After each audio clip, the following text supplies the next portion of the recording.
Hey everyone. I mentioned this pretty recently, right? The Kwikset Super Bump, they are back in stock. If you don't know what they are, I'll link the old video to them that I talked about why we made them the way we did. But how often do you really encounter Kwikset on the job, right? The little K-bow is popular in residential settings, but in commercial environments, you're more likely to want a Schlage key, right? Now, I know bumping isn't particularly cool, especially because it's kind of forensically dirty. As we talk about in our classes, locks that get bumped, even just a few times, wind up really showing signs of it, almost to the point where you wouldn't call this covert anymore, right? These little strike marks, they are leaving some pretty obvious signs of what has happened, and if somebody's even slightly on the ball, they'll notice that pretty quickly. The reason the Kwikset Super Bump Key is so super is not just because it's cut with multiple positions to handle 5-pin and 6-pin Kwiksets effectively, but also it's trimmed back to handle the usage pretty much all the time of one of those bump softening rings, those bump key bands, the little magic Fruit Loops. Well, that's the same idea on the Schlage Super Bump. This is designed, of course, to work with 5 or 6-pin Schlage locks, but it has extra room up by the bow. The bow is actually trimmed down on both sides, in fact, to accommodate one, if not two, of those bump key bands, depending on what kind of lock you're attacking. And we have found that those cuts, especially when you make a little accommodation for them, not only preserve the life of the band, but really preserve the life of the lock you're hitting. Let's check it out. Okay, so here we have an Adams Wright hook bolt with just a couple of 5-pin GMS cylinders. And in fact, if you were to try to insert a key like this, I mean, it wouldn't really go in all the way. It would crash into the rear side. You absolutely need to go ahead and try a bump key band. And if we put this one on here, well, you can see we're still hitting the rear side before we're catching the softening action. Get a second one on there because these are just plain old 5-pin Schlages. Let's grab a hammer and see how the bump works. Well, that worked pretty great on that side. Let's try the other one, see if it was repeatable. Yes, absolutely.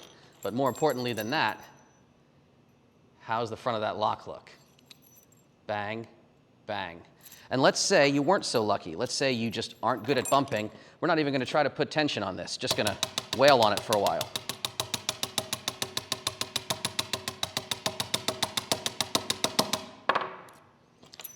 How's the lock look now?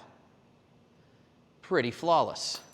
And let's check out our bump key bands. How are they doing? Are they getting chewed up and destroyed? No, not at all. They'll last you a lot longer. That's one of the virtues of chopping things down up here to make a super bump. All right, I've just got a whole bunch of lock cylinders right now, all pinned up differently from class. All these are 6-pin. Some of them have anti-pick pins and everything, different springs, but that shouldn't affect us, and we should be able to get these open.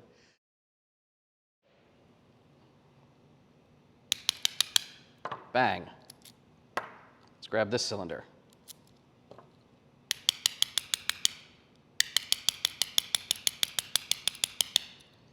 Got it. Let's try this one.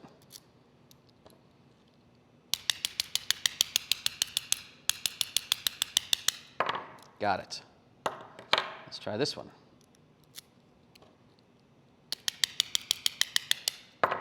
Got it. There we go with 7. And no, this isn't 7 pins. This is just an extra challenge lock. That was very difficult for anyone to pick open in class.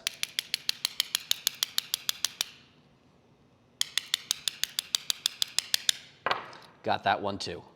Now, shall we do a little cursory forensic inspection on the front face? What do you think? Would you think anything is amiss? How about here? Right down the line. It's going to be the same result time and time again.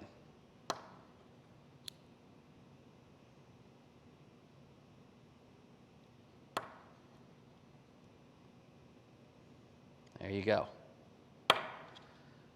Schlage Super Bump Key. Available now at Red Team Tools.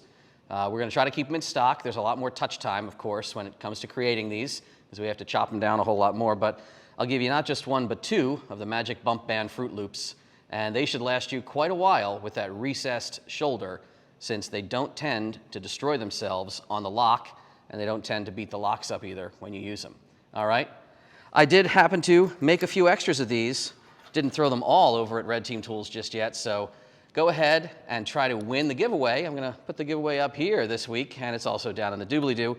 If you want to try to score one, most of them I cut on an SC4. We are going to experiment with just a couple of them on an SC20 L blank. I'm not sure how well they're going to work, but at least one of them is going in the giveaway. You tell me how it works if you're the one who wins it. I want to see you trying this in a lot of doors that you own or have permission. All right? Have fun. Enjoy this. Stay safe out there.